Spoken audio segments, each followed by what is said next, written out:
Souvent, on va chercher chez des thérapeutes, que ce soit l'hypnotiseur ou acupuncteur, peu importe, on va souvent chercher chez les autres des solutions qu'on a déjà à l'intérieur de soi. Sauf qu'on est, on est souvent élevé dans une société qui nous fait croire qu'on n'a pas de maîtrise de soi, qu'on n'a pas les capacités et qu'on a toujours besoin d'une blouse blanche pour nous dire comment fonctionner ou comment faire. Mais on a déjà tout ça à l'intérieur de nous. Et justement, l'hypnose, c'est là pour aider la personne à faire révéler toutes ses possibilités. Je le dis toujours, le résultat que la personne obtient, c'est pas moi du tout.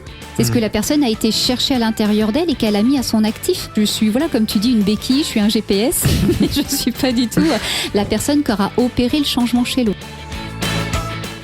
C'est vraiment la décision de l'instant présent d'aller mieux qui fait qu'on va mieux. C'est pas le fait d'aller fouiller un passé. C'est pas le fait de revivre quelque chose ou de se dire c'est vraiment passé. Ça ne changera rien. C'est vraiment le fait de prendre la décision de moi, ce que je veux, c'est aller bien.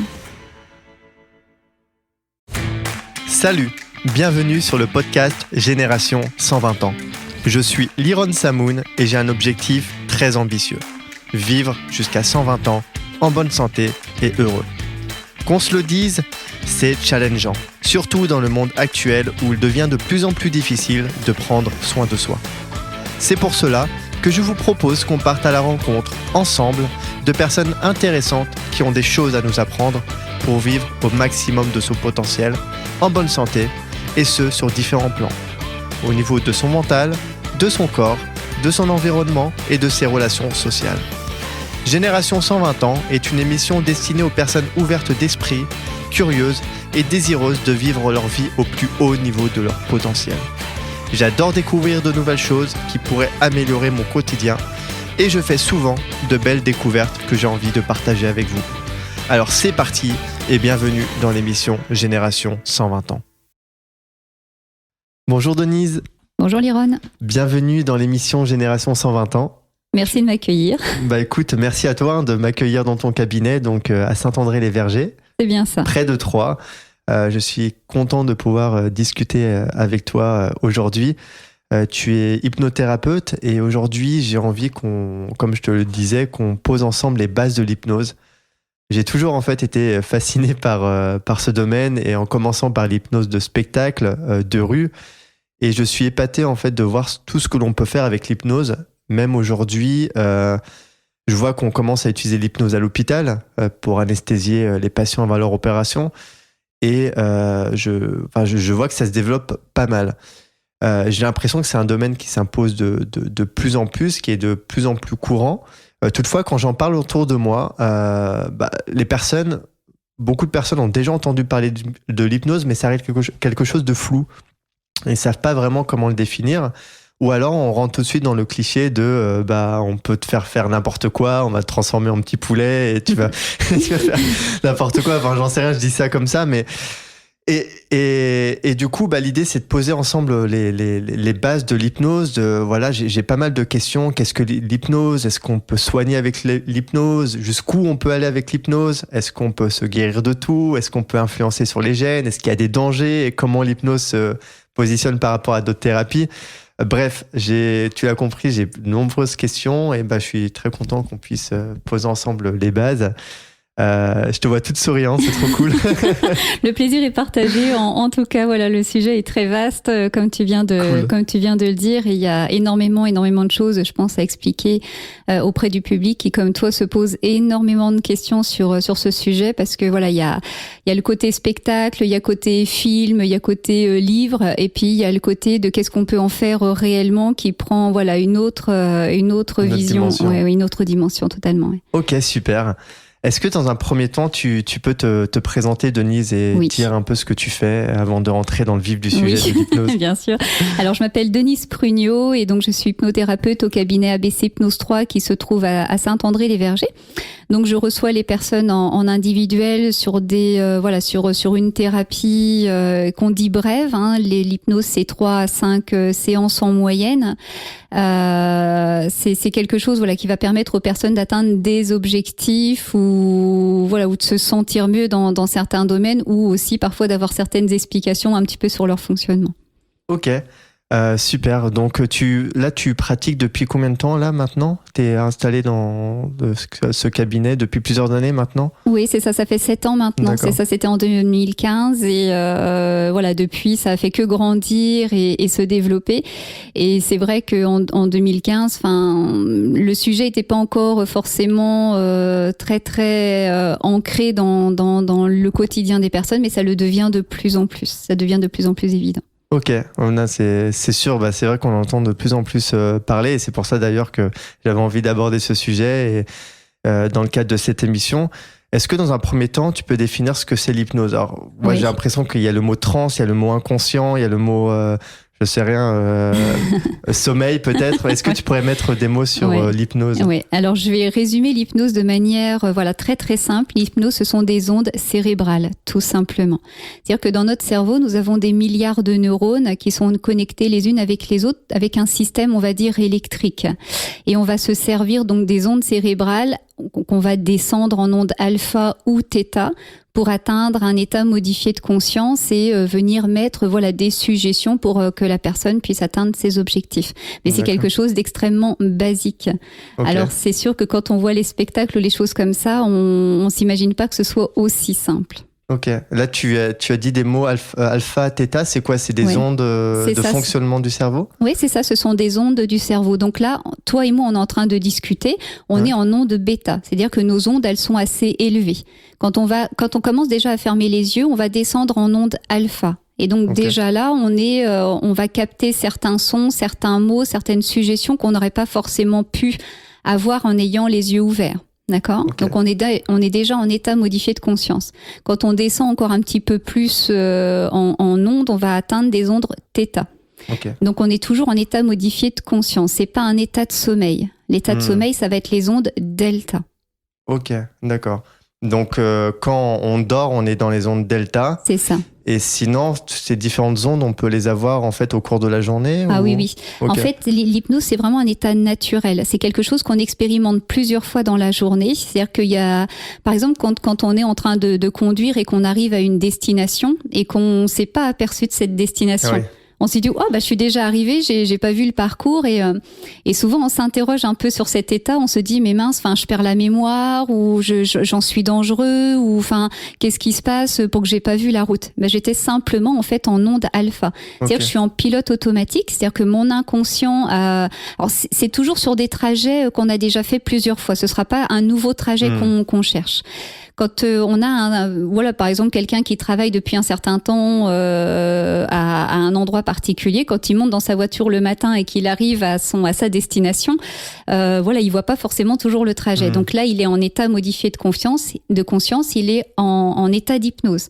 C'est simplement que l'inconscient, il a pris le relais pour permettre au cerveau de s'apaiser, de se reposer. Donc ce sont un état totalement naturel. Ok, donc ça veut dire qu'il pourrait y avoir une personne à côté qui me fasse des suggestions et ça me ferait comme une séance d'hypnose dans la voiture, non? Oui, tout à fait, tout à fait. C'est juste que là, en fait, quand on prend cet exemple-là, la personne qui parlerait à côté, elle aurait pas forcément d'impact sur la personne. C'est surtout que l'inconscient, il a besoin d'apaiser le cerveau, donc il va prendre le relais pour permettre à la personne de se reposer. D'accord. Et donc, c'est quoi le mieux? Quelle onde pour l'hypnose? Parce que c'est mieux l'onde alpha ou l'onde θ? En fait, ni l'une ni l'autre. Ni l'une ni l'autre. En fait, c'est simplement que plus on descend en état hypnotique, plus on descend les ondes cérébrales, et plus en fait on va avoir le sentiment de se reposer. Mais en fait, il y en a pas une qui soit plus propice que l'autre pour un éventuel changement ou une modification. Ok, donc finalement, c'est un état de relaxation et à partir du moment où on est dans un état de relaxation, on est plus propice à recevoir les suggestions. Voilà, c'est ça. Ok. Et du coup, tout le monde est hypnotisable? Oui, ça c'est pareil. C'est assez souvent. C'est peut-être la question qu'on te pose souvent. Est-ce que tout le monde est hypnotisable? Oui. En fait, tout le monde a un conscient, tout le monde a un inconscient. D'accord? En fait, il faut s'imaginer, alors déjà cet exemple de voiture, donc pour ceux qui ont le permis de conduire, ont pu déjà l'expérimenter, donc qui s'aperçoivent que finalement j'ai un inconscient et qui prend le relais. Mais c'est aussi s'imaginer quand on est tout seul sur son canapé chez soi et qu'on regarde la télévision. Ouais. Et là, on a un extrait d'émission ou un extrait de film avec une scène qui peut être un peu dramatique.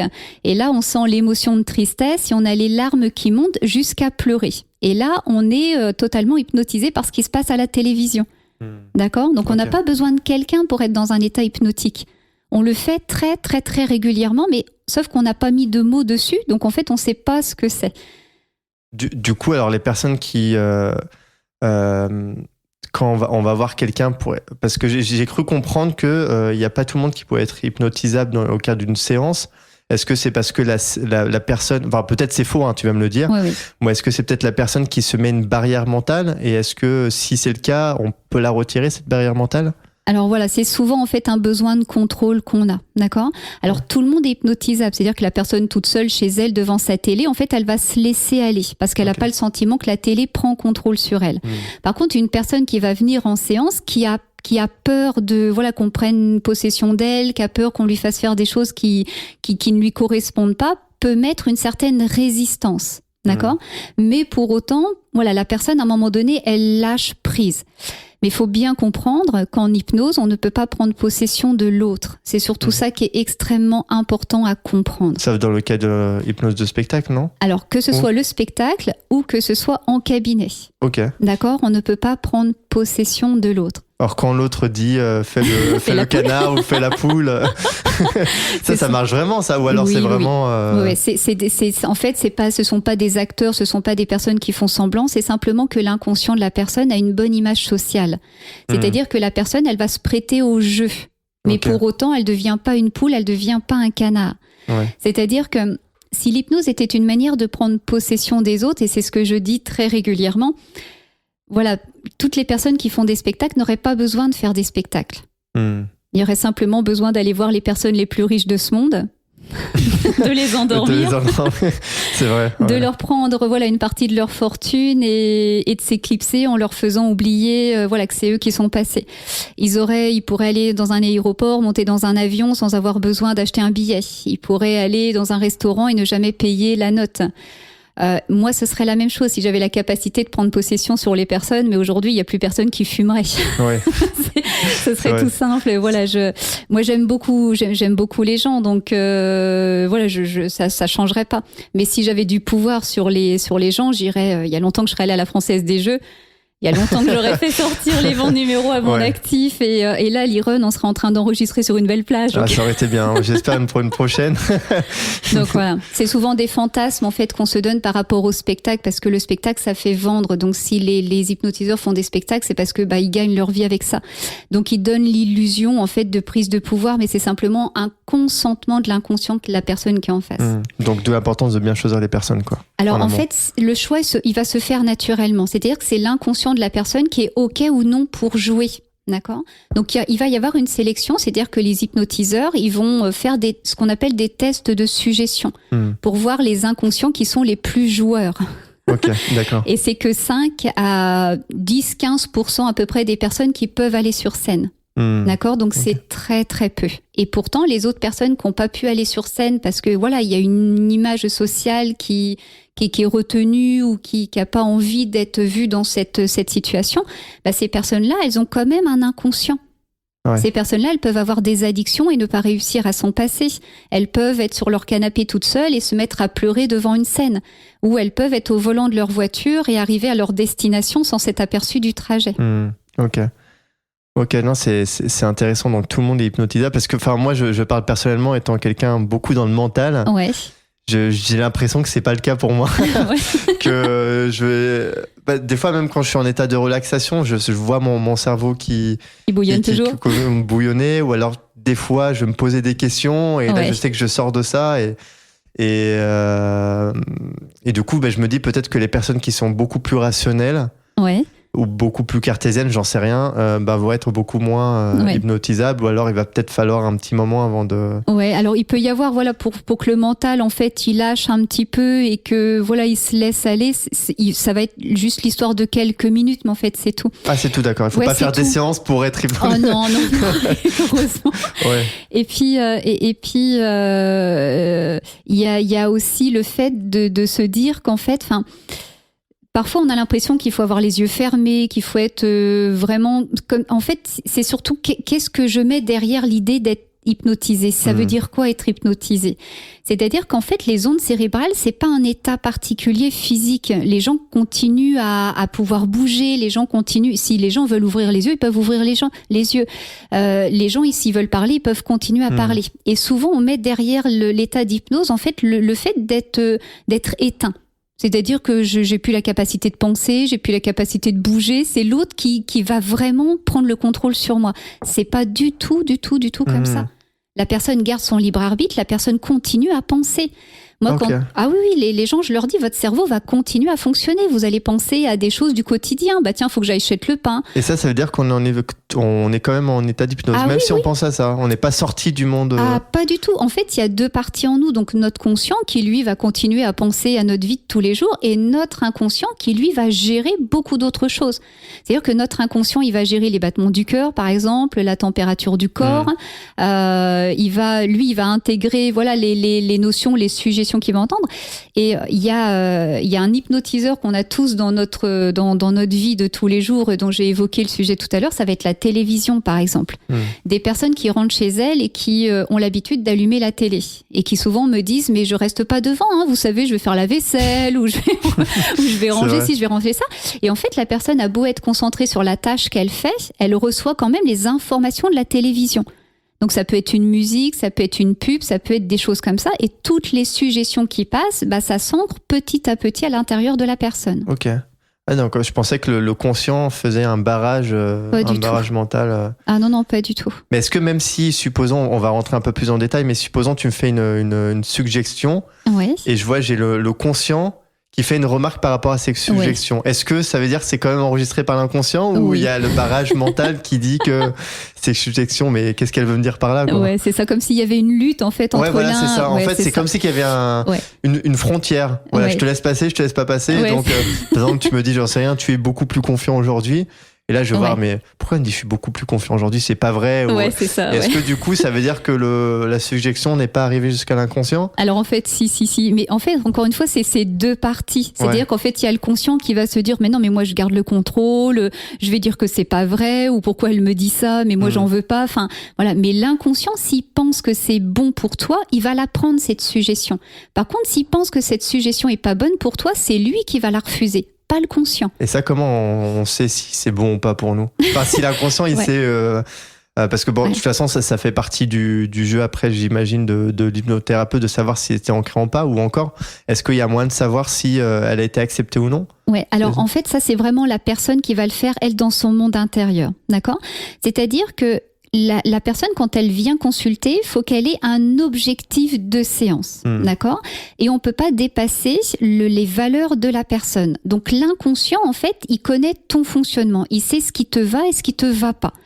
Donc en fait, ton inconscient, c'est ton meilleur ami. Même si parfois il peut te faire des choses qui te dépassent complètement, comme fumer par exemple, où la personne se dit bah oui, mais bon, fumer c'est pas bon pour ma santé.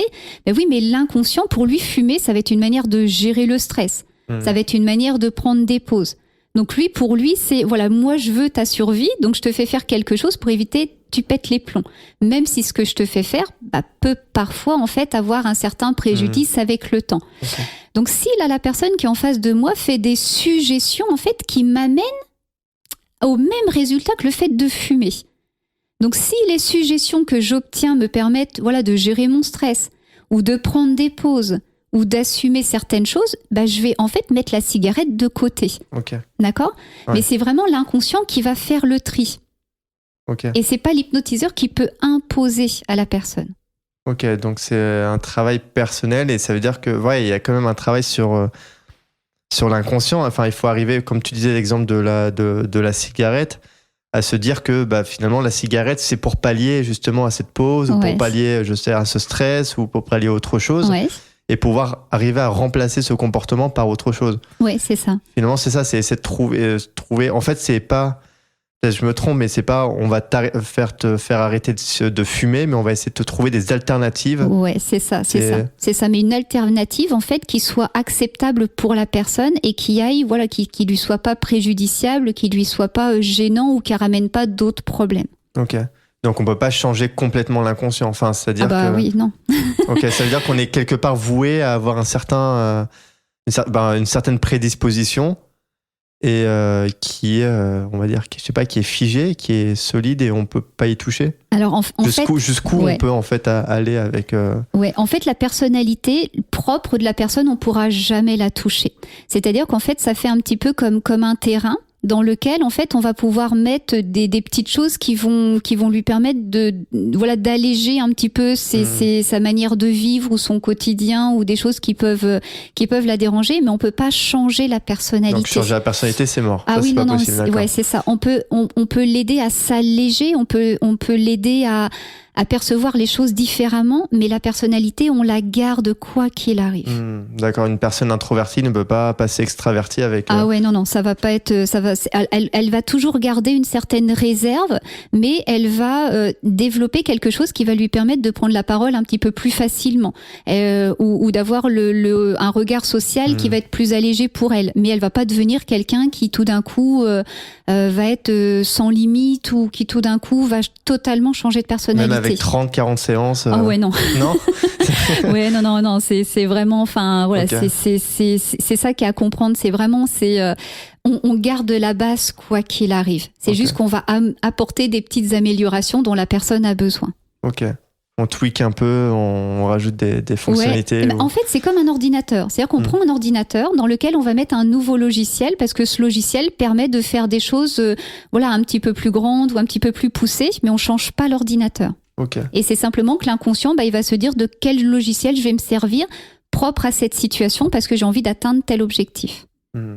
Ok, d'accord, c'est intéressant. Je pensais qu'on pourrait changer peut-être avec un certain nombre de séances, X séances, on pouvait peut-être passer d'une personne à une autre, mais en fait, non, c'est juste une mise à jour, quoi. C'est ça. Une amélioration parce que la personne, elle cherche certaines compétences dans certaines situations, mais on switche pas totalement. Ok, d'accord. Bon, ça c'est clair. Ouais. Comment c'est quoi est-ce qu'il y a plusieurs types d'hypnose? Et comment on a parlé un peu de l'hypnose de spectacle, de rue. Ouais. Est-ce qu'il y a il y a aussi peut-être l'hypnose médicale, mais est-ce qu'il y a d'autres types d'hypnose? Parce que je crois que j'ai cru comprendre qu'il y avait hypnose ericksonienne. Oui, c'est ça. Ouais. Bon, bref, est-ce que il y a différents types d'hypnose et comment on peut classer un peu tout ça? Un peu tout ça. Alors oui, effectivement, il y a plusieurs types d'hypnose. Donc l'hypnose clinique qui va être propre à tout ce qui va être du monde médical, comme les opérations ou l'assistance sur un soin en particulier sur quelqu'un. Il va y avoir donc l'hypnose directe pour tout ce qui est spectacle. Donc c'est de l'hypnose très très rapide. Donc là, il y a une sélection qui est quand même très drastique pour avoir les personnes, on va dire, qui vont y adhérer le plus, parce que il y a une certaine image sociale et puis il y a un certain jeu que l'inconscient apprécie. Et il va y avoir aussi, principalement, on va dire, l'hypnose ericksonienne qui est là propre à ce qui va être de la thérapie pour apporter une amélioration, pour apporter une petite modification à la personne qu'elle vient chercher. Après, il existe d'autres types d'hypnose, mais je dirais que ça se regroupe pas mal en fait. C'est-à-dire qu'on peut donner des noms différents. À un moment donné, on arrive toujours à la même chose. C'est juste qu'on y donne un nom différent. C'est comme si on prenait l'eau chaude et on lui mettait un autre nom en fait. Un exemple qui te vient en tête ou... J'ai pas d'exemple particulier et puis j'ai pas forcément trop creusé non plus les autres systèmes, mais on en voit émerger énormément. Tout un tas de noms en fait qui arrivent sur le marché, mais en définitive, quand on décortique un petit peu, on arrive à ce qui existe déjà. Ok, d'accord. Ça c'est intéressant. Ok, c'est clair. J'ai d'autres questions, mais ce sera plus par rapport aux limites et de comment justement choisir une bonne personne, une bonne hypnothérapeute, ou un bon hypnothérapeute pour savoir à qui on a affaire et est-ce que finalement c'est quoi le gage de sérieux de la personne. Bon, je la garde pour tout à l'heure, cette question.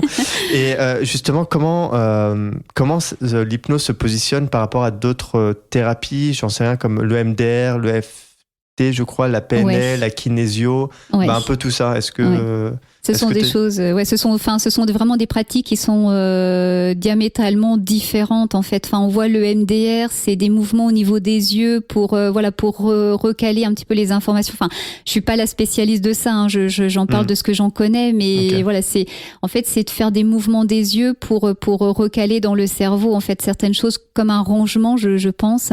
L'EFT, ça va être surtout sur les énergies qui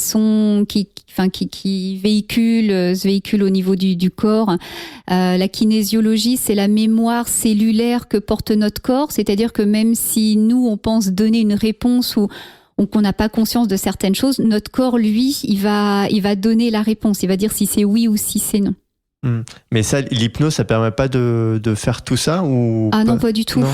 Par exemple, avec l'hypnose, on peut pas savoir si, j'en sais rien, si tu penses telle façon, lève le bras droit ou je sais pas, peut-être faire circuler les énergies ou alors peut-être faire guérir des traumas ou... Alors si, en fait, on peut le faire, mais on va pas utiliser la même méthode. D'accord. C'est vers quoi la personne va se diriger. C'est un petit peu comme l'acupuncture aussi, où c'est qu'est-ce qui parle à la personne. Donc il y a des personnes qui vont aller vers l'acupuncture dans un premier temps, vers la kinésio ou vers le MDR.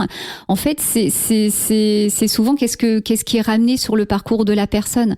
Mais en soi, il y a beaucoup de choses qui peuvent être traitées par différentes façons. Okay. C'est pas l'hypnose qui est réservée pour certaines choses, le MDR pour certaines choses, ou même si je sais que le MDR est assez efficace au niveau des gros traumatismes, mais voilà, je pense que ça peut aussi traiter d'autres choses comme les addictions, les phobies ou les choses comme ça. Ok, donc ce que tu dis, c'est qu'on peut arriver potentiellement au même résultat, mais avec ces différentes thérapies. Ouais, tout à fait, oui. Et après, ça va être vraiment l'affinité que les personnes ont avec certaines choses où il y a des pratiques qui parlent et puis d'autres pratiques qui parlent pas spécifiquement. Ok, d'accord. Intéressant, parce que je pensais que vraiment on catégorisait, on va dire, certaines problématiques par rapport à la pratique, à la thérapie. Je pensais typiquement le MDR trauma.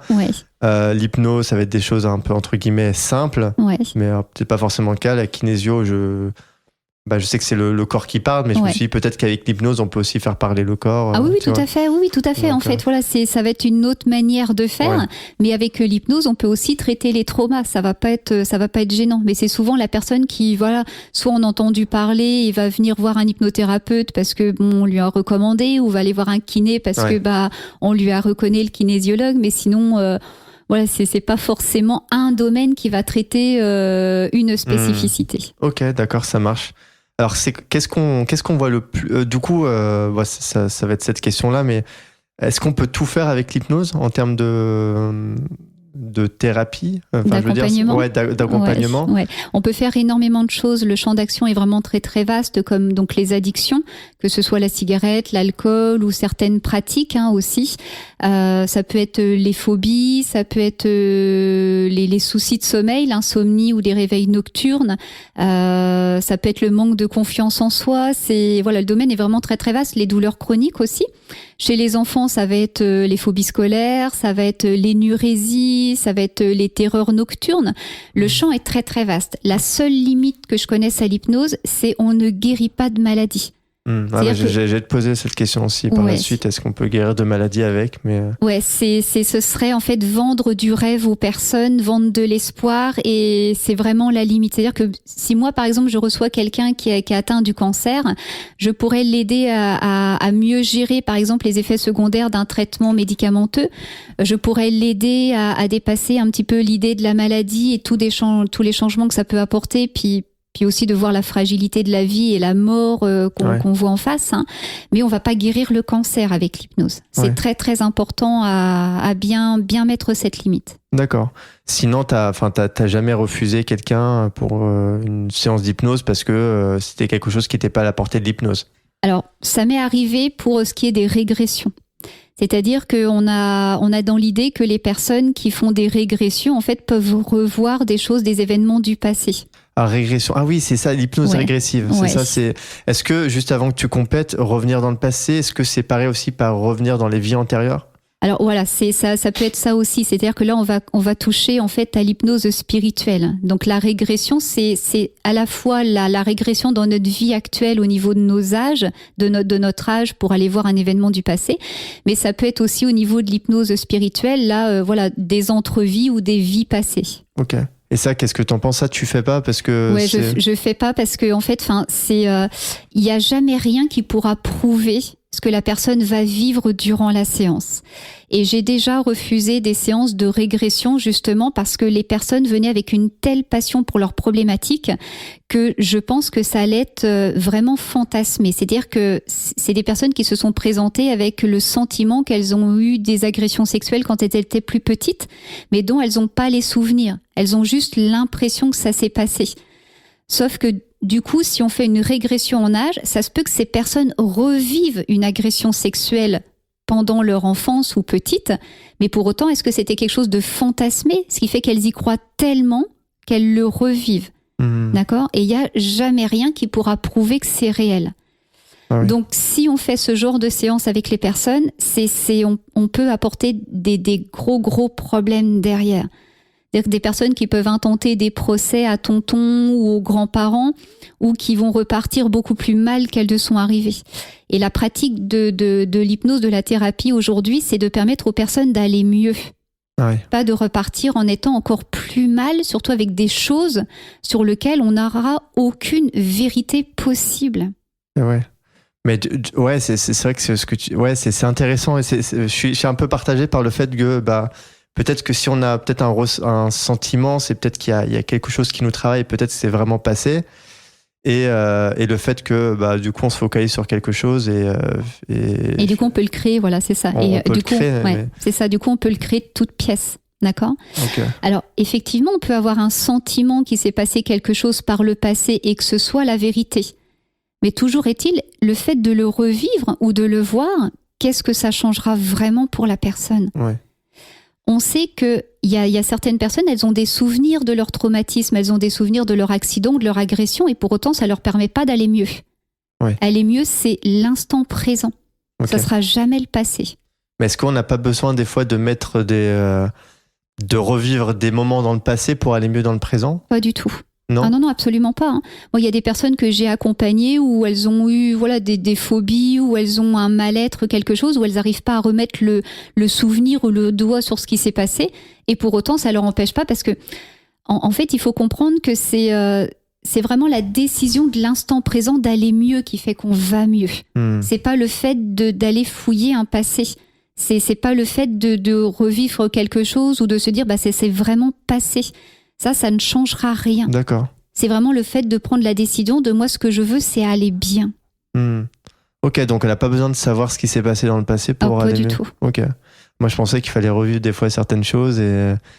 Ah ouais, c'est quand même très traumatique. Enfin, c'est vraiment compliqué. Enfin, quand on fait une régression à une personne et qu'elle, même si c'est fantasmé, mais qu'elle vive, une agression, quelque chose, c'est quand même très, très traumatisant. Ok. Et même si on se souvient consciemment de souvenirs, l'idée c'est pas de revivre ce souvenir-là. Ah bah non, on peut quand même. Ah oui, totalement. Ouais. C'est-à-dire qu'en fait, on va essayer de modifier un petit peu le rapport à ce souvenir, que ce soit quelque chose que la personne ne vive pas comme quelque chose de compliqué ou de dur au quotidien, parce que ce qui est dur, c'est ce qu'on en fait dans l'instant présent. C'est-à-dire que c'est un vieux souvenir qu'on fait revivre dans l'instant présent, mais qu'on n'arrête pas de nourrir. Donc le but, c'est d'en modifier le ressenti, la perception, pour que aller mieux et que dans chaque instant présent, on aille de mieux en mieux. Ok. Et ça, avec l'hypnose, on peut changer la perception des choses. Ah oui, totalement. Même une situation qui est tellement négative, ou douloureuse, ou c'est pas notre faute, ou peu importe, on peut arriver à changer la perception. Mais bien sûr, oui, totalement. C'est des pratiques, régulièrement qui c'est mettre les lunettes roses. C'est ça.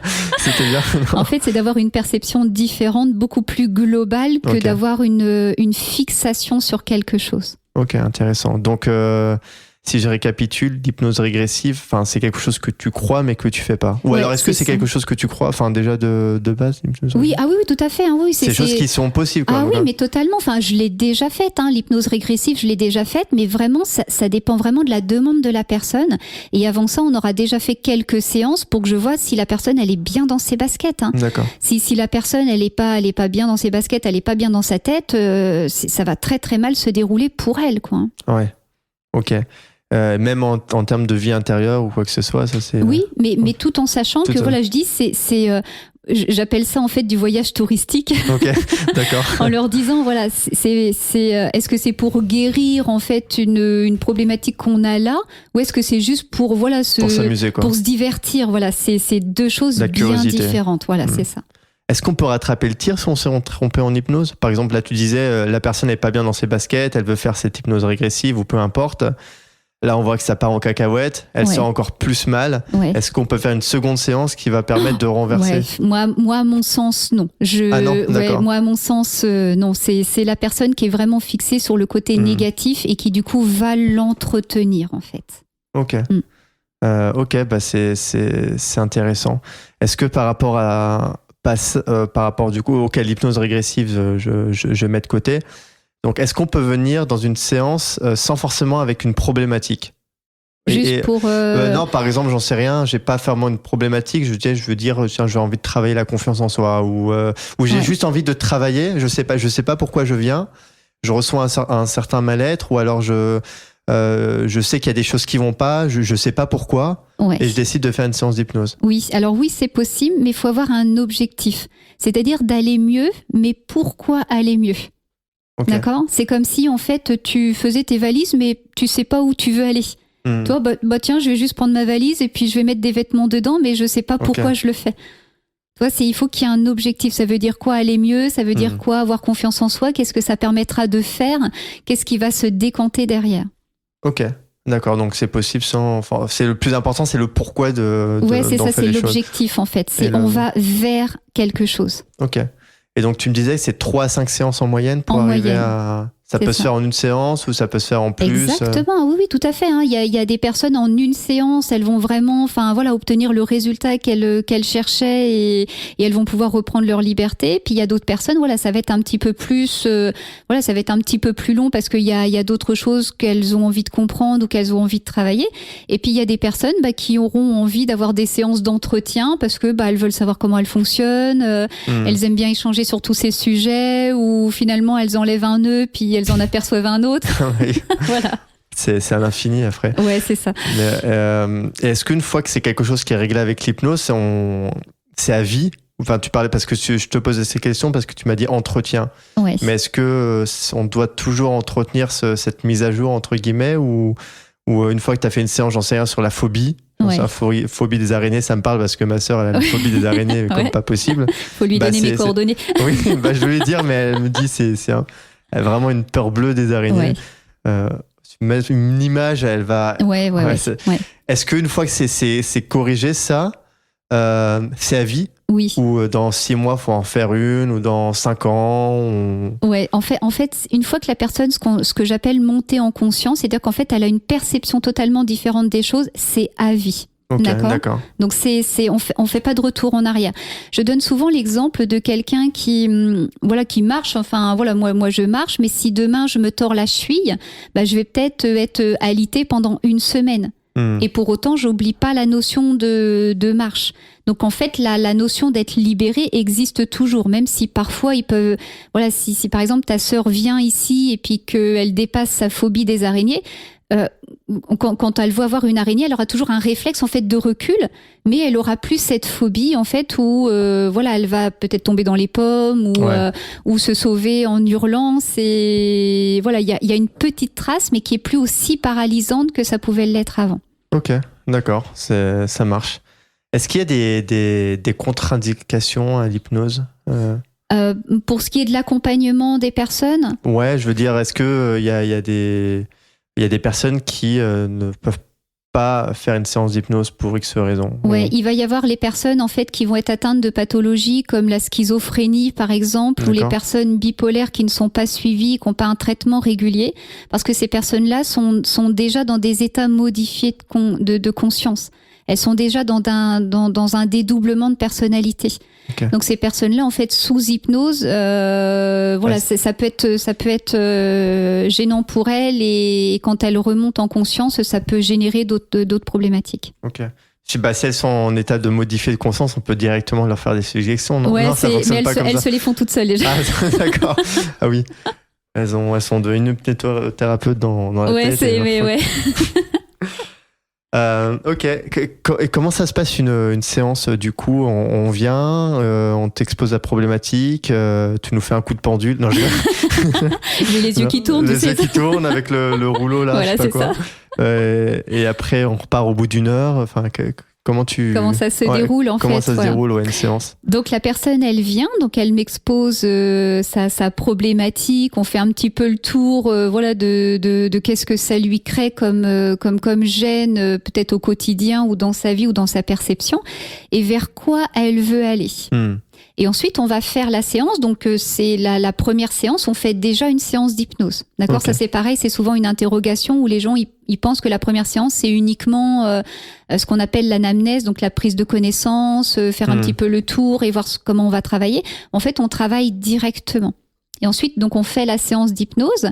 Je donne toujours une technique d'auto-hypnose pour que la personne, elle-même, entre les séances, elle puisse continuer à pratiquer et gagner en autonomie. Parce que le but, c'est qu'elle soit autonome derrière, qu'elle puisse elle-même continuer à travailler. Voilà, moi, comme je dis, je fais pas de carte de fidélité, donc. Ok.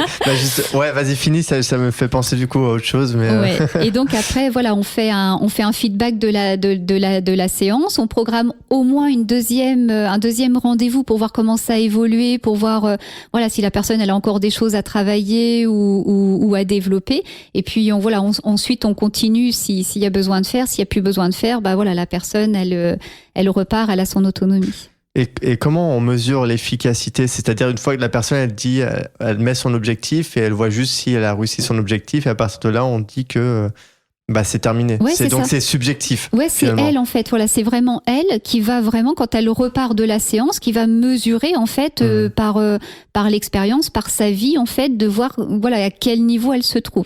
Okay. Et c'est elle qui va décider ou non de continuer. D'accord. Tu parlais justement d'auto-hypnose. Donc, auto-hypnose, j'imagine l'hypnose par soi-même. Ouais, c'est ça. Est-ce que, du coup, ça veut dire qu'on peut se mettre en hypnose tout seul? Ah oui, oui. On peut régler nos problématiques tout seul? Ah oui, oui. Et ça veut dire, du coup, on n'a plus besoin d'hypnothérapeute? Exactement. Non, mais en fait, à la base, on n'en a pas besoin, en fait. Okay. Souvent, on va chercher chez des thérapeutes, que ce soit l'hypnotiseur ou acupuncteur, peu importe. On va souvent chercher chez les autres des solutions qu'on a déjà à l'intérieur de soi. Okay. Sauf qu'on est souvent élevé dans une société qui nous fait croire qu'on n'a pas de maîtrise de soi, qu'on n'a pas les capacités et qu'on a toujours besoin d'une blouse blanche pour nous dire comment fonctionner ou comment faire. Mais on a déjà tout ça à l'intérieur de nous. Et justement, l'hypnose, c'est là pour aider la personne à faire révéler toutes ses possibilités. Ok. Donc, c'est une espèce de béquille, quoi, finalement, la personne qui... Exactement. Hein. Okay. Je le dis toujours, le résultat que la personne obtient, c'est pas moi du tout. C'est ce que la personne a été chercher à l'intérieur d'elle et qu'elle a mis à son actif. Mais moi, je suis, comme tu dis, une béquille, je suis un GPS, mais je suis pas du tout la personne qui aura opéré le changement chez l'autre. Ok, non, mais c'est intéressant d'avoir cet état d'esprit parce qu'en vrai, dire ça, c'est pour toi, c'est justement, il y a moins en moins de personnes qui viennent te voir et après, tu sers à filer, tu sers plus à rien, quoi. Je dis ça un peu cash, mais... Oui, je comprends ta démarche, mais en soi, on est tous libres. C'est juste qu'en fait, on ne le sait pas parce que dans notre éducation, dans tout ce qu'on entend, on nous fait croire qu'on est limité. C'est intéressant. Ok. Très clair vis-à-vis de ça. J'ai repensé à une question, tu disais tout à l'heure par rapport, on peut pas guérir les maladies. Ouais. Est-ce que, selon toi, on peut arriver à quand même à modifier l'expression d'un gène?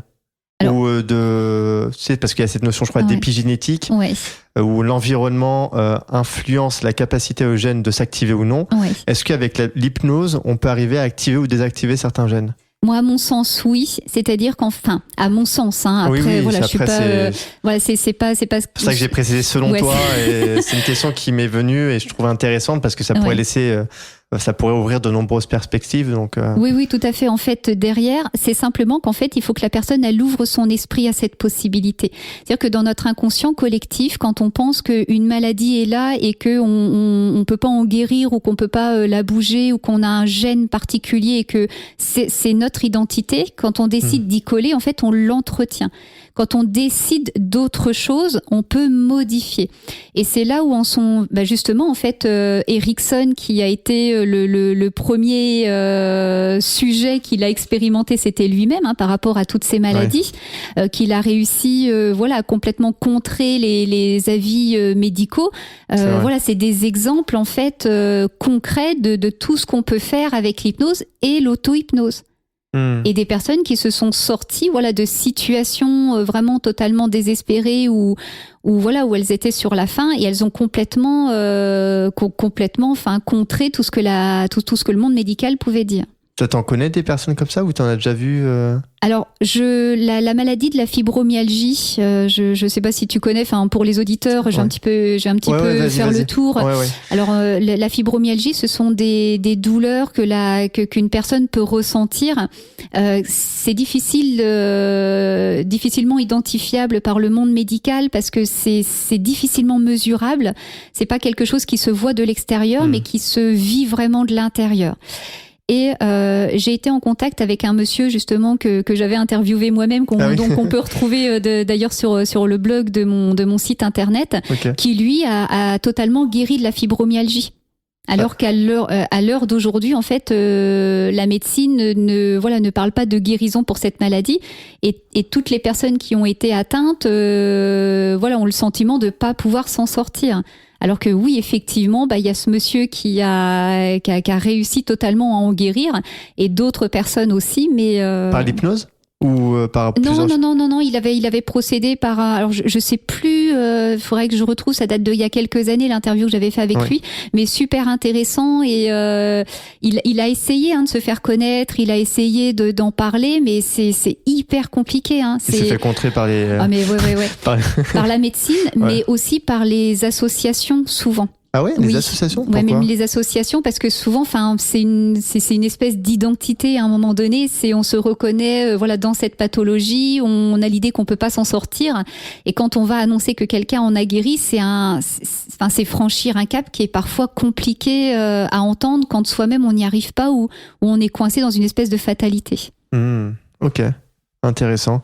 Je regarderai cette interview, on pourra la mettre dans la description. Ouais, avec plaisir. Ouais. Mais c'est vrai, juste pour ouvrir une petite parenthèse, j'ai discuté justement avec entre autres une personne justement qui s'était guérie du cancer, ou même une personne qui fait des vidéos sur YouTube, je crois, qui aussi s'est guérie du cancer, et à chaque fois elle recevait plein de missives. C'est ça, de lettres.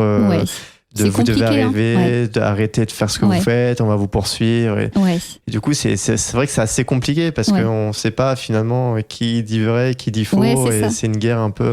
C'est comme si le système voulait vraiment coincer les personnes d'une manière extrême et ne veut pas accepter autre chose. Ouais. Ok. Super intéressant. Donc ça laisse quand même des perspectives qu'avec potentiellement l'hypnose, si on est d'accord avec ça, qu'on puisse renverser certaines choses dans son corps. Voilà. Ok.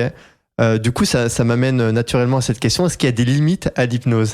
Est-ce que, je sais pas, c'est quoi les limites Les limites, du coup, la maladie. On peut pas guérir la maladie. En fait, c'est ça. Après, ce que je veux, c'est surtout pas vendre du rêve aux personnes. D'accord? Ça, c'est hyper important de se dire, tiens, j'ai le cancer, je vais aller voir un hypnothérapeute et puis comme ça, je vais en guérir.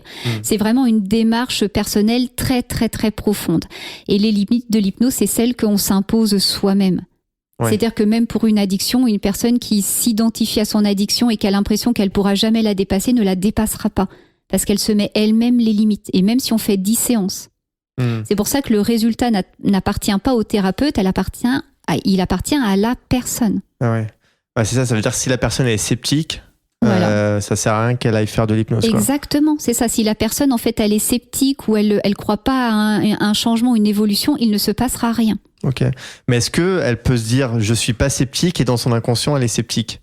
Du coup, oui, tout à fait. L'un et l'autre existent. Hein. En fait, c'est un imbroglio à l'intérieur de nous où c'est parfois un petit peu complexe. Hein. On peut se dire vouloir mincir et puis à l'intérieur de soi, si l'inconscient il dit bah oui mais mince égale maladie, ou chétif ou on n'est pas bon vivant, je vais tenir à mon poids en fait, pour montrer que moi je suis bonne vivante ou que je suis pas malade, je vais entretenir ce poids. Ou inversement en fait, se dire bah oui mais je pense pas que je puisse aller mieux.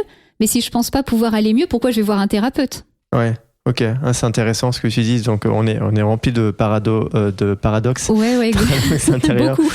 Mais par rapport du coup à ce scepticisme, si moi je suis de bonne volonté, j'ai envie de faire une séance d'hypnose, je suis pas sceptique, j'y crois. Ouais. Mais et en fait mon inconscient il est totalement sceptique. Comment ça se passe du coup pour ça fonctionne pas? En fait l'inconscient il sera pas sceptique. Lui. Il sera pas non, il sera pas sceptique du tout. En fait l'inconscient il va suivre en fait t'as envie d'être libre, moi je t'amène à la liberté. Mais par exemple si c'était pour ce qui est des addictions comme on disait tout à l'heure des cigarettes parce que ça gère le stress. Oui mais moi je veux bien enlever la cigarette, mais comment on va gérer le stress? Qu'est-ce qu'on en fait? Ok. Ok, ça marche. Écoute, super cool. Je pense que j'ai fait un petit tour là des questions qui par rapport à l'hypnose. Du coup, je me posais la question, par rapport à l'hypnose en tant que telle, comment on peut choisir un bon hypnothérapeute, une bonne hypnothérapeute, parce que là j'ai l'impression qu'on a quand même pléthore. J'en discutais un peu avec mon frère, lui qui est psychologue, et il me disait qu'il y a plein de formations, même sur des sites où on achète une formation à 80 € et on devient hypnothérapeute. Et voilà, alors comment on reconnaît un bon hypnothérapeute et comment savoir si on peut se diriger vers cette personne pour régler une problématique. Pour faire un choix, c'est ça. Alors, il y a déjà beaucoup le bouche à oreille. D'accord. Okay. Donc, on a déjà entendu parler d'un thérapeute, d'une personne qu'on connaît, qui a été voir, qui a eu des bons résultats, où il y a eu un bon rapport. Ça donne déjà un élément de sécurité. D'accord. Okay. Il y a aussi un élément crucial. Est-ce que cette personne est enregistrée? Est-ce qu'elle a un numéro de SIRET? Okay. Parce que ça, c'est pas souvent quelque chose qu'on se pose comme question. Mais le numéro de SIRET, il suffit de se mettre auto-entrepreneur. Oui, mais on a un numéro de SIRET et voilà. Mais que ce soit pas quelqu'un qui fasse ça comme ça, sur un coin de canapé, ou que ce soit pas, faut que ce soit quelque chose d'officiel. Okay. Est-ce que la personne, elle est officiellement enregistrée, que ce soit pas quelqu'un qui bricole des petites choses, comme on n'irait pas forcément confier le moteur de sa voiture à quelqu'un qui fait du bricolage le week-end, quoi. Okay. D'accord. Mais qui est pas forcément mécano de métier ou après chacun fait comme il veut, mais oui. par besoin de sécurité, je préfère aller voir quelqu'un qui a vraiment ces bases-là. D'aller voir est-ce que la personne s'est formée aussi et quelle formation elle a suivi. Parce que comme tu le dis très justement, les formations à 80 € sur Internet, c'est comme prendre un bouquin. Prendre un bouquin, lire ce que c'est que l'hypnose, ce qu'on peut en faire, ne fait pas de nous un thérapeute. Il y a quand même de la pratique derrière. Et pourtant, à la fin de ces formations, on voit quand même des certifications. Tu vois, c'est ça qui est un peu... Oui, mais ce ne sont pas des certifications reconnues. Okay. D'accord ? C'est-à-dire que l'État, aujourd'hui, ne reconnaît pas un diplôme d'hypnothérapeute ou un certificat d'hypnothérapeute. Ah, d'accord. Ok. C'est bien à prendre avec de la distance. D'aller voir si la personne elle a un site internet aussi. Qu'est-ce qu'elle met sur son site internet, comment elle parle de l'hypnose. Il y a un point aussi très important. J'ai déjà vu malheureusement des thérapeutes qui assurent 100% de bons résultats. Donc moi je vous assure un accompagnement où vous avez 100% de réussite à passer l'addiction du tabac. On peut jamais rien garantir à 100%. Okay. C'est trop complexe pour qu'on puisse garantir quelque chose à 100%. Donc c'est possible que ça fonctionne pas du tout en fait. Ah, qu'on puisse faire quelques séances et que ça fonctionne pas. Oui, tout à fait. Si la personne, moi j'ai déjà eu un monsieur, il fumait 60 cigarettes par jour. Ouf. C'est impressionnant en termes de quantité. Ah ouais. Et depuis vraiment de nombreuses années, en une séance, plus une seule cigarette. Ah ouais.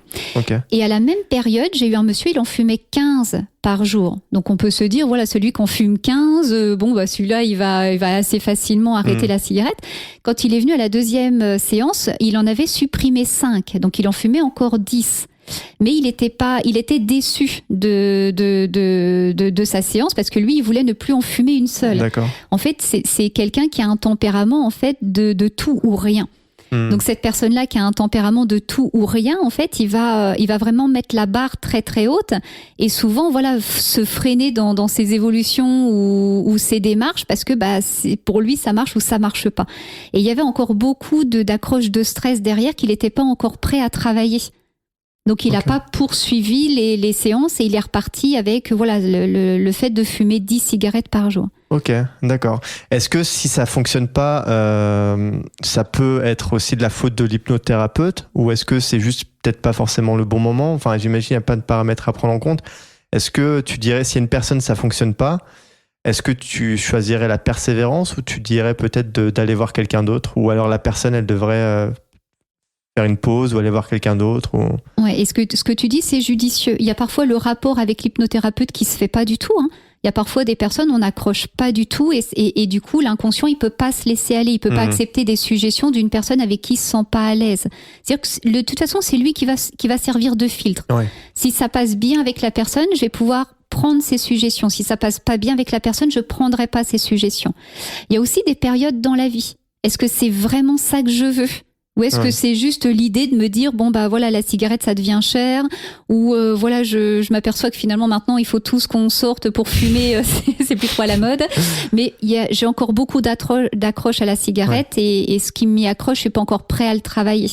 Il y a plein de paramètres à prendre en compte et c'est aussi déjà arrivé que moi je reçoive des personnes il y a quelques années pour travailler sur une thématique et elles n'ont pas forcément plus vraiment progressé et elles reviennent quelques années après, mais comme on a eu un bon contact, il y a une relation de confiance, elles reviennent me voir et là ça fonctionne tout seul.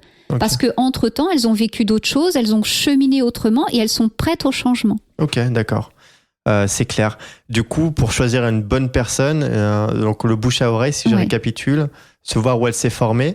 Voir elle s'est formée, comment on peut s'assurer du gage de qualité de la formation? Est-ce qu'il y a des critères? Est-ce qu'il y a peut-être des annuaires?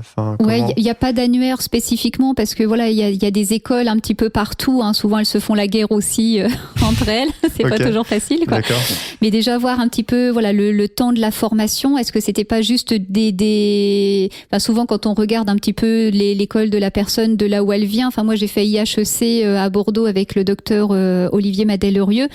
C'est quelque chose. C'est des formations qui sont assez longues. C'est quelque chose de sérieux. C'est pas des visios sur internet tout seul dans son coin le soir entre 19 et 20 heures. C'est quelque chose d'assez concret. Ok, très bien. J'avais une question par rapport ça c'est une question plutôt d'un auditeur qui m'a demandé de te poser la question. Je vais te la lire. C'est quel garde-fou par rapport à certains thérapeutes, c'est-à-dire est-ce qu'il y a une ligne de conduite au même titre que des entraîneurs sportifs qui peuvent avoir une emprise par exemple sur leurs joueurs? Comment tu te positionnes toi pour justement pas forcément avoir une emprise peut-être inconsciente sur le patient? Ouais. Alors déjà, l'hypnothérapeute, il est pas là pour mieux savoir que nous. C'est-à-dire que moi, la personne, quand je lui demande son objectif, c'est pas à moi de le déterminer. D'accord. Okay. J'ai déjà eu, je vais te donner un exemple concret. J'avais eu une femme il y a quelques années qui venait pour gagner en confiance en elle. D'accord. Okay. Donc je lui demandais, mais gagner en confiance en soi, c'est très très vague. Ouais, c'est vrai. C'est-à-dire, c'est gagner en confiance, mais pour en faire quoi? Et pour elle, c'était pour se séparer de son mari parce que ça se passait pas très très bien et cet homme buvait de l'alcool. Moi, je suis pas là pour savoir si c'est bien ou pas bien qu'elle se sépare de son mari. D'accord ? Elle garde le libre arbitre de sa vie. Moi, je suis là pour l'aider à atteindre son objectif. Donc, cette personne, quand elle est venue à la deuxième séance, elle avait effectivement gagné en confiance en elle. Et puis, finalement, elle commençait à changer sa vision de son couple. Et elle s'est aperçue que le comportement de son mari, il était aussi le reflet de son comportement à elle. Donc, elle a gagné en confiance en elle avec la capacité de s'affirmer un petit peu plus et d'ouvrir le dialogue, ce qui a changé les rapports avec son mari. Et finalement, à la troisième séance, elle avait gagné en confiance en elle, donc son objectif principal, mais cette fois, il n'était plus question de divorce. Ah oui, d'accord. Okay. Voilà. Ouais, et ça. on n'est pas là pour dire à la personne si ce qu'elle fait, on doit choisir pour elle. C'est les limites que, on n'est pas là pour dire ça c'est bien, c'est pas bien, moi je vous conseille de faire ça plutôt que ça. Non, on n'est vraiment pas là pour ça. Ok, donc ça peut se voir en amont avec la personne qui on va voir. Ouais. Si elle commence à nous donner des conseils, c'est mauvais signe, c'est ça? C'est ça. C'est des conseils qui sont presque imposés, quoi. C'est des conseils qui deviennent un petit peu trop intrusifs chez notre client. Ok, donc la personne ne doit pas donner fondamentalement de conseils, en tout cas au début ou peut-être à la fin d'une séance éventuellement, mais faut pas que ce soit trop intrusif. Ouais, c'est ça. Faut pas que ce soit vraiment vous devez faire ci ou vous devez vous comporter comme ça ou ça c'est trop intrusif. Ok. Ça marche, c'est intéressant et c'est bien de le. Il y a aussi, je reviens sur le côté médical, parce que moi je vois, j'ai mon médecin traitant qui m'envoie des personnes quand elle arrive à la limite de sa possibilité d'accompagner. Moi je suis surtout pas là pour dire aux personnes ne prenez pas votre traitement. Ou prenez-en un, par exemple. D'accord ? C'est complémentaire. Mais on n'est pas là pour intervenir sur le champ des compétences des autres personnes qui accompagnent la personne. Okay. D'accord ? Donc, on n'est pas là pour dire aux personnes, prenez tel traitement ou ne le prenez plus. Quand j'accompagne quelqu'un sur les soucis de sommeil, des insomnies ou des choses comme ça, la personne, souvent, elle me demande, mais qu'est-ce que je fais, de mes somnifères ? Je dis, ça, vous le voyez avec la personne qui vous les a prescrits. Ok. Mais je dois pas dire à la personne de les arrêter ou d'augmenter ou de diminuer. Ça c'est. Ok. Ok, ça marche, c'est clair. De toute façon, ce que je comprends de tout ça, c'est que c'est pas le métier d'hypnothérapeute, c'est pas encadré. Est-ce qu'on va vers cette direction ou pas du tout? Je l'espère. Okay. Je l'espère fortement pour que les personnes puissent quand même avoir un certain repère, et comment se diriger et quelles sont les limites et quoi en faire. J'espère que ça va dans ce sens en tout cas. D'accord. Donc il n'y a pas pour l'instant d'annuaire, c'est vraiment bouche à oreille dans un premier temps. Peut-être les avis aussi, mais est-ce que les avis sont vrais ou pas? Bon, ça c'est une autre question. Ouais, c'est ça. Faut que les avis soient, que la personne qui les a donnés, ce soit du concret. Moi, je sais que les avis, je demande toujours un écrit aux personnes, que ce soit un mail, un SMS, et j'en garde toujours la copie. Ok, c'est clair. Ok, très très cool. Tu parlais tout à l'heure avant de faire cet enregistrement, justement, qu'après ce podcast, tu avais en visio. Oui. Du coup, on peut faire de l'hypnose par téléphone, par visio, et oui, c'est la même efficacité que si on était en présentiel. Ah oui, totalement. Oui, il n'y a pas besoin spécifiquement d'avoir une proximité physique pour accompagner quelqu'un. D'accord. Donc là, j'ai une personne en visio tout à l'heure, juste après notre interview, mais ça peut être aussi par téléphone. Oui, il n'y a pas du tout de contrainte à ce niveau-là. D'accord. Qu'est-ce que tu penses des vidéos d'hypnose sur YouTube ou des chaînes YouTube? Ouais, parce que je vois qu'il y a, si on regarde, on peut chercher hypnose et on voit beaucoup de choses de séances d'hypnose. Est-ce que tu as un avis dessus? Est-ce que c'est bien, c'est pas bien? Est-ce qu'on peut y aller les yeux fermés? Est-ce que on peut faire confiance? Ouais, non, parce que c'est vrai qu'il y a pas mal de si on est un peu curieux, il y a pas mal de séances d'hypnose et on voit même séances pour mieux dormir, pour travailler la confiance en soi. Ouais. Est-ce qu'on arrive au même titre que finalement peut-être pas l'auto-hypnose, mais arriver à faire soi-même ses propres thérapies grâce à des vidéos. Ça. Grâce à ça. En fait, ça va être une aide vraiment précieuse. Ça peut être vraiment intéressant. Le souci, c'est que c'est pas personnalisé du coup. C'est-à-dire que dans le cadre de la thérapie, on fait vraiment quelque chose qui est personnalisé. On travaille vraiment. Okay. Voilà, c'est ça. On travaille vraiment quelque chose qui est propre à la personne. Tout ce qui va être YouTube, les vidéos, les audios, c'est très très bien. Ça peut servir de base, ça peut aider, ça peut soulager, mais ce sera pas de la thérapie en soi en fait. C'est-à-dire qu'on va essayer de traiter un peu les symptômes, mais derrière, s'il y a toujours une accroche particulière, ça va perdurer dans la vie de la personne. Ok, donc c'est une béquille, mais c'est pas c'est la personnalisation, c'est ça. Ouais. Ok. Écoute, cool. Je pense avoir fait un bon petit tour des questions sur l'hypnose. J'essaie de voir si j'en ai pas oublié, mais je pense qu'on a fait pas mal on a fait un bon petit tour. Peut-être, il y a des études scientifiques sur l'hypnose? Est-ce qu'on essaie de prouver des choses? Alors il y a des études en fait qui sont menées mais qui sont pas encore arrêtées, et on sait que voilà, scientifiquement ça prend souvent des années pour qu'on puisse vraiment avoir des résultats vraiment probants sur les efficacités. Mais oui, il y a des études qui sont en cours sur l'hypnose. Ok, très bien Denise, merci beaucoup. Est-ce qu'il y a des choses que j'ai pas abordées, que tu aurais aimé aborder, ou des choses importantes dont j'ai pas... Je pense qu'on en a fait vraiment. On a fait un grand tour. Après, ce qui serait intéressant, c'est que par rapport aux auditeurs qui vont pouvoir écouter ce podcast, s'ils ont des questions particulières, de refaire éventuellement une petite interview pour répondre à leurs questions plus personnellement. Une petite FAQ. Oui, voilà, c'est ça. Ça va être intéressant, effectivement. Ok, je garde cette idée. Donc voilà, si vous avez des questions, parce que là j'en avais une, effectivement, j'en avais discuté, parlé un peu autour de moi, et j'avais cette fameuse question. Mais effectivement, si vous avez des questions, chers auditeurs, auditrices, n'hésitez pas, vous m'envoyez les questions. Et on fera éventuellement un petit épisode dessus, ou peut-être un petit écrit dessus. Avec plaisir. Ok. Super. Ok.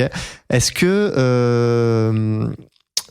on va faire les petites questions annexes. En fait, c'est les petites questions que j'aime bien poser à la fin de chaque épisode. Et après, je te laisserai terminer en donnant tes coordonnées, où est-ce qu'on peut te retrouver, etc., etc. Alors, première question, comment tu te décrirais en un mot? Plaisir. J'aime les plaisirs de la vie, j'aime la joie, j'aime les choses simples. Donc, plaisir. Donc ça fait plusieurs mots. Oui, c'est dire. Oula, il y a qu'est-ce que ça veut dire? T'essaies de me faire des suggestions hypnotiques. C'est peut-être la joie, qui conviendrait peut-être mieux. Qu'est-ce qui te fait sourire au quotidien? La vie. Ok. Qu'est-ce que tu crois vrai que beaucoup de personnes pensent fausse? En soi. En soi? Oui, croire en soi. Ah, croire en soi, d'accord. Ok. Si tu pouvais remonter dans le temps et parler à toi, enfant ou ado, qu'est-ce que tu lui dirais? Tout va très bien se passer. Ok. Nickel. Si tu pouvais avoir un super pouvoir, Denis, ce serait lequel? Savoir chanter. Tu veux nous faire une petite démo? Non, on a du soleil aujourd'hui. Non, si j'avais un super pouvoir, alors je pense pas que ce soit un super pouvoir, puisque c'est des choses que certains ont déjà expérimentées, mais c'est les sorties du corps. Ah oui, sortie astrale. Ouais. Ok. Ça, on peut pas le faire avec l'hypnose? Alors en fait, si, ça m'est déjà arrivé d'avoir des personnes qui ont une certaine sensibilité et qui peuvent sortir de leur corps ou se faire des projections astrales aussi. Ouais. Ok. Ouais, ça c'est un truc que j'avais entendu parler. C'est à la fois flippant mais à la fois fascinant. Ouais, c'est ça. Mais est-ce que juste pour cette petite parenthèse, quand tu parles de sortie de corps, c'est juste on se voit au-dessus ou on peut se balader? En fait, on peut se balader. C'est la sortie. La sortie du corps. En fait, tu peux te retrouver sur une planète. Tu peux te retrouver sur un autre pays. Tu peux c'est pas un rêve.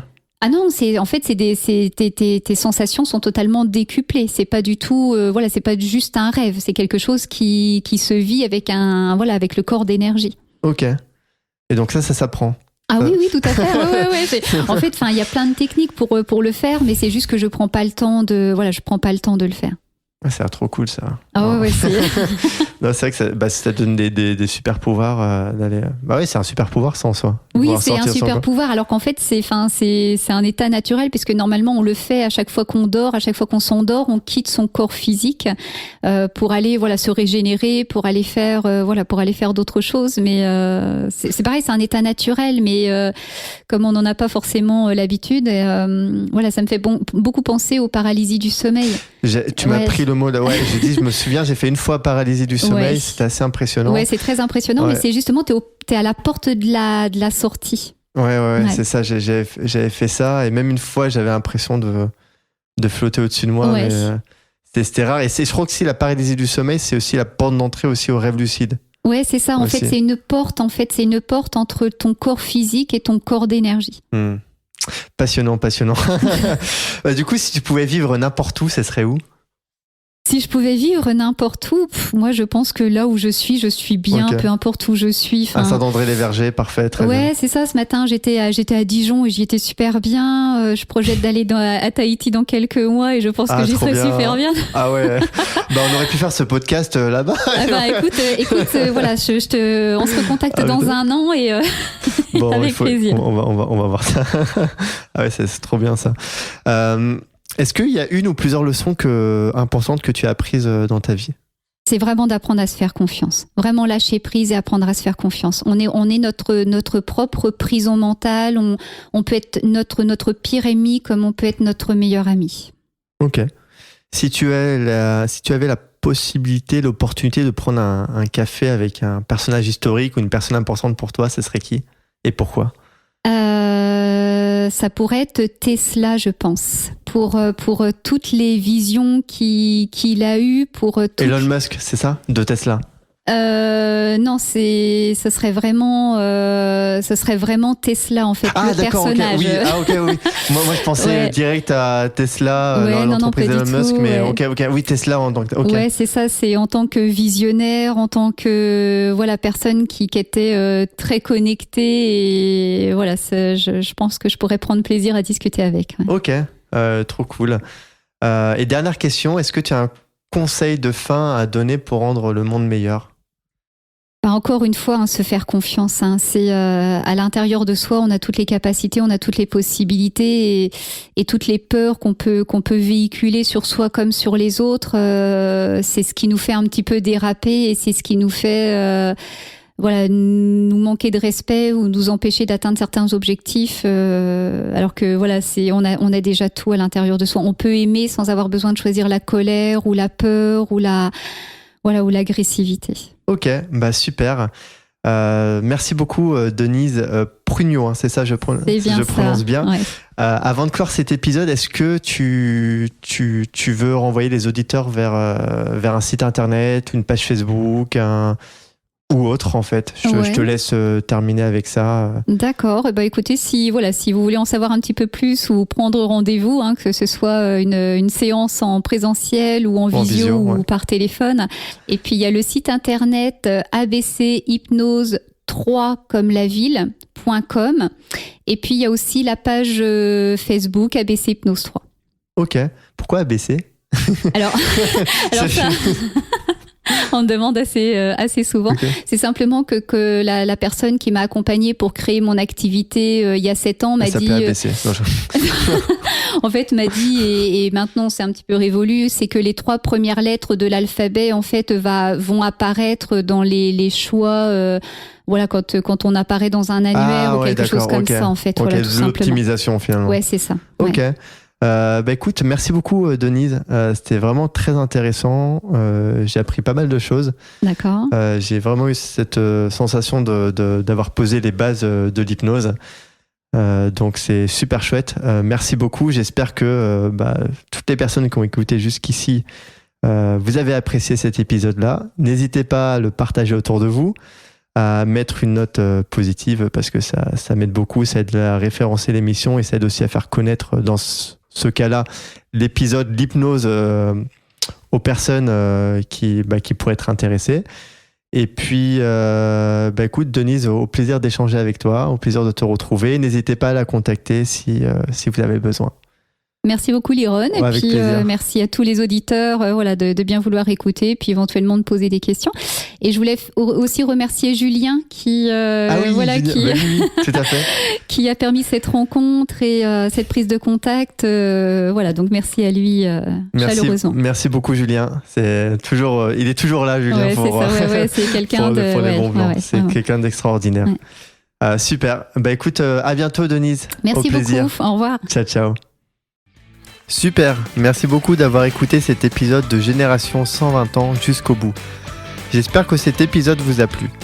Si c'est le cas, comme c'est un tout nouveau podcast, j'ai 2 choses à vous demander.